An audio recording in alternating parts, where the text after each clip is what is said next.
We've come to extend our congratulations in the first place on behalf of the Christian Council of Ghana and all of its member churches. And this is representation mainly of the Standing Committee of the Executive Council. So we've come to congratulate you and to also assure you of the support of the Christian Council of Ghana. One of our greatest,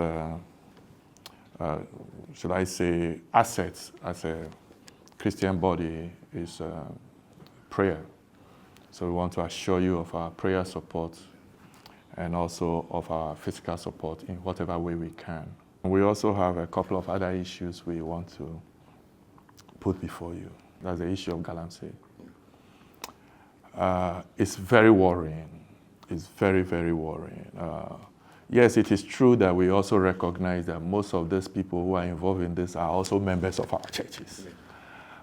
So we also have a responsibility to educate them to the best of our interests. But we also need the people who have the political power, who have the authority to wield that power in the best interest of helping to curb it. We can speak to the moral conscience of the people. They can choose to listen, they can choose not to listen. But beyond the moral conscience that we appeal to, you have the authority to say no.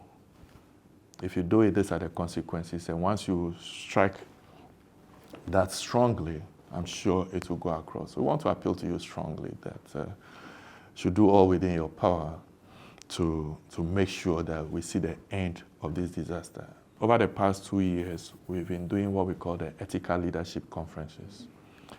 I came into office with a team of ethical leadership because we believe that if we focus on empowering people for leadership and empowering them to uphold ethical standards in the area of leadership, I believe a lot of our problems will be solved. As we move on, we will be appealing to you for your support and involvement and participation in some of these conferences. We want to give you those assurances, and we are trusting that this collaboration will go on and we can work together for the greater interests of the people of our beloved I thank you Ghana. for the honor you've done us in coming physically, not only to congratulate, but to begin a discourse on some of the things that are of interest to you, and we're very happy. We have, since the inauguration, hit the ground running, and as I promised, I said we would name our ministers within 14 days. We did it. Happily, Parliament has fast-tracked the vetting of the appointments, and so as we speak, all the ministers are in place and working. We know that a 4-year term is a very short period of time, and so it is important that we fast-track, settling down the government as quickly as possible, especially in the face of the crisis we face with the economy. We all have known that this country has been going through economic crisis, but you don't really appreciate the enormity of the crisis until you have taken charge. And I mean, we're opening the books, and some of the things we're seeing show that things are far worse than government had led us to believe. And that's why we hope that you'll be participants in the National Economic Dialogue, because we want to open the books and show Ghanaians what the real state of the nation is. And I believe that we must bring honesty in leadership and tell Ghanaians what the real situation is. I think that if Ghanaians understand what the situation is, they are willing to make the sacrifices to make things better for everybody. With regards to the issues you raised, Galamsey is a major, major headache for all of us. It's estimated that currently about 1.8 million of our compatriots are involved in small-scale mining. And that creates a big issue with regards to issues of employment and displacement, from small-scale mining. Small-scale mining is legal, and our laws recognize it. But it must be done in a responsible and sustainable manner. We have about 280 forest reserves in this country, and the ones that are affected are about 43.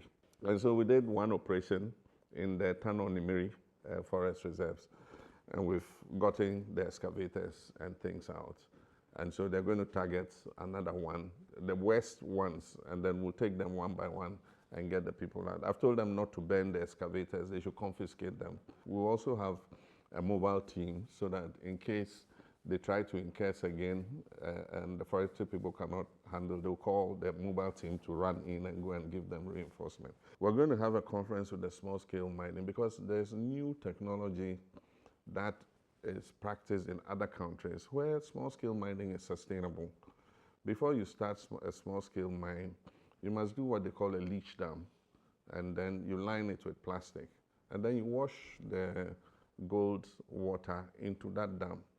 After you finish, and that's what the big companies do, they have cleaning agents they put in the water, and it takes out all the toxins and everything, and you can discharge the water back into the environment. So we'll engage with them and bring some of these new technologies to their attention. When I was president, I made a statement that we're going to move to a situation where if the missions have a hospital in an area, we're not going to come and compete with the mission by building another hospital.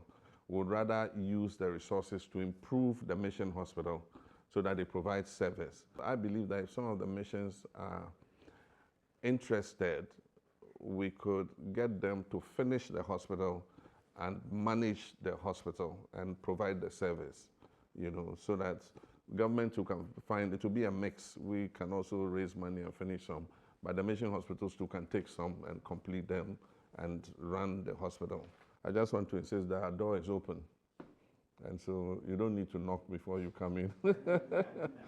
Anytime you feel we must consult, and like you said, your new approach is not to come out openly and criticize government. If there are things that you're concerned about, you'd rather want to, meet with us. And so I just want to assure you that anytime there are any issues, if you think things are not going well in a certain sector and you want us to pay attention to it, you are welcome to come and discuss it with us.